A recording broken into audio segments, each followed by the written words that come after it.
Good morning, everyone. Let us begin our today's science lesson. Let us move to the next lesson, lesson 3.2, Survival, page 34 to 35. Lesson objective: to learn about competition and adapting to change. Open page 34 in your textbook. Useful predators.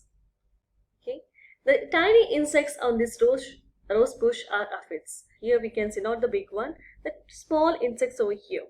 These are aphids. They hatch just in time to suck sap from the buds. Okay, rosebud.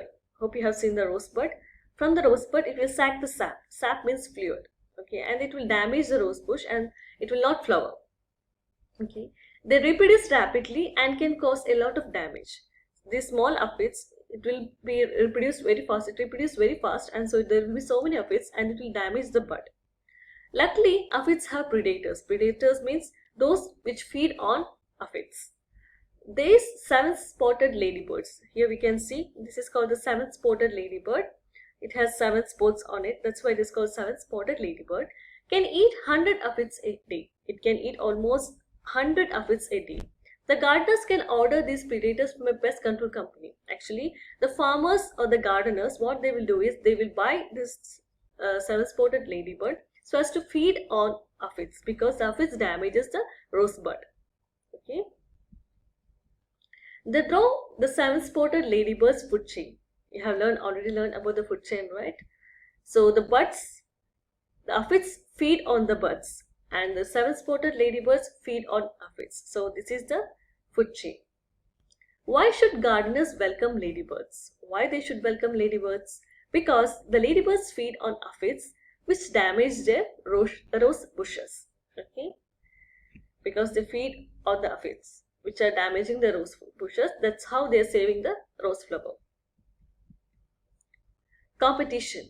In 2004, these foreign ladybirds crossed the English Channel. Here this is not the seven-spotted ladybird because it has more than 7 spots.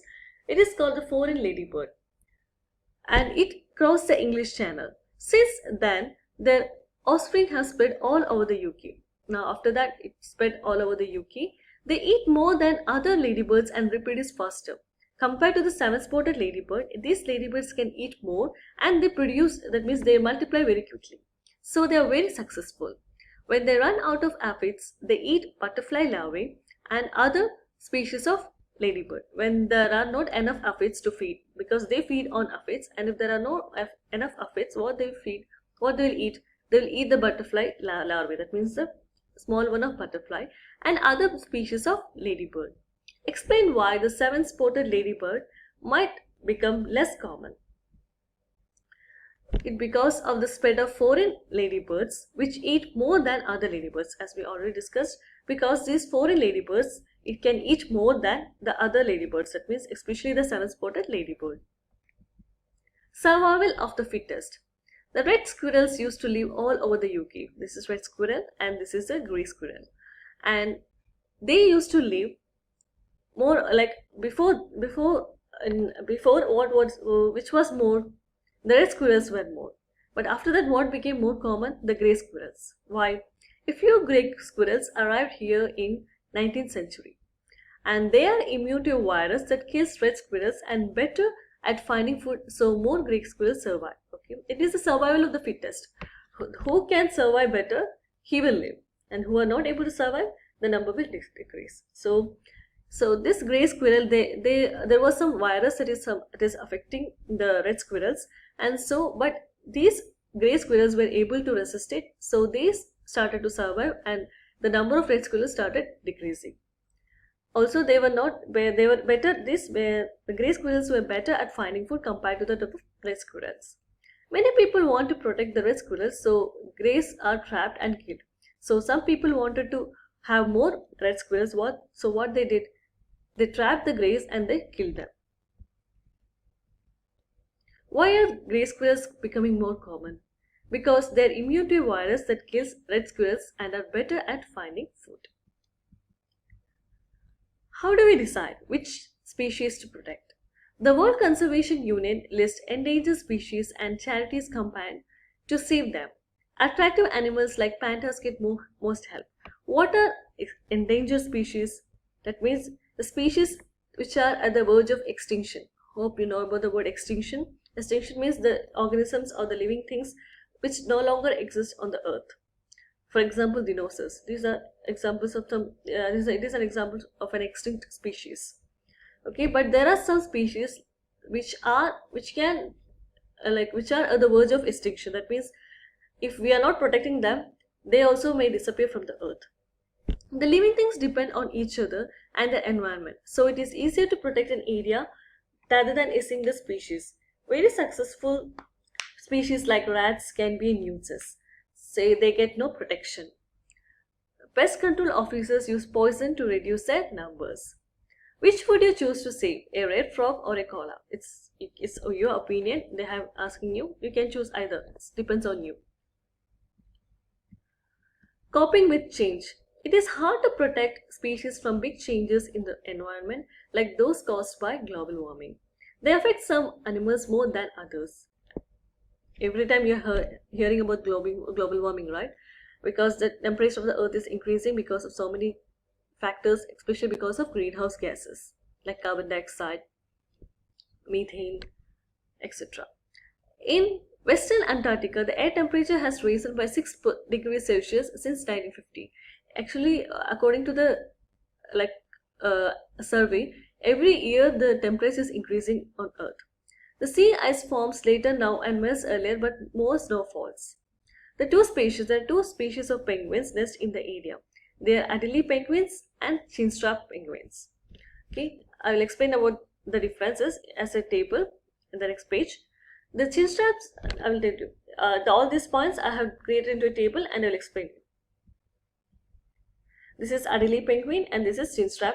This is Adelie penguin and this is a chinstrap penguin. There are two types of penguins. So what is the difference between Adelie penguin and chinstrap penguin? Adelie penguin are slow swimmers, whilst chinstrap penguins are fast swimmers. And these can hold their breath for a long time, while chinstrap penguins cannot hold their breath for a long time. They will eat krill under the sea. Yesterday we had discussed about the krill, right? So it can eat the krill under the sea, and it will feed in the outside water. That means not inside the water, it will feed outside water. It can breed in summer. It produces new ones during summertime, and while chinstrap produces new ones during the springtime. These are the differences between Adelie penguin and the chinstrap penguins. What is happening to the number of penguins? Here we can see that as year is increasing, as after every year, what is happening to the number of penguins? What is happening? The number of penguins are decreasing, right? Here we can see that the number of penguins are decreasing every year. Okay. Which species find it harder to catch its food when there is less sea ice? Okay, so we have discussed about two types of penguins, right? Adelie penguins and chinstrap penguins. This is an homework. So, okay, I have already done the answer. Okay, it's okay.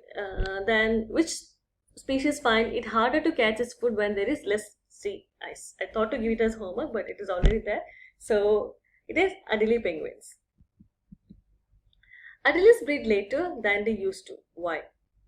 It's because they wait for the snow to melt. We already discussed in the differences. Adelie chicks grow less than they used to before winter comes again. Why do you think this is a problem? Because they need larger reservoirs of fat to survive the winter months. Because they need large reserves. That means it needs more fat to survive during the winter months. This is about this lesson. Then what are the things that we have discussed? Mainly about the predators. That means we have discussed about the aphids, we discussed about the ladybirds, we discussed about the squirrels, how they are surviving, and then how the penguins, what are the two types of penguins and how they are surviving. Okay, hope this is clear. If you have any doubt, you can ask me. Thank you very much.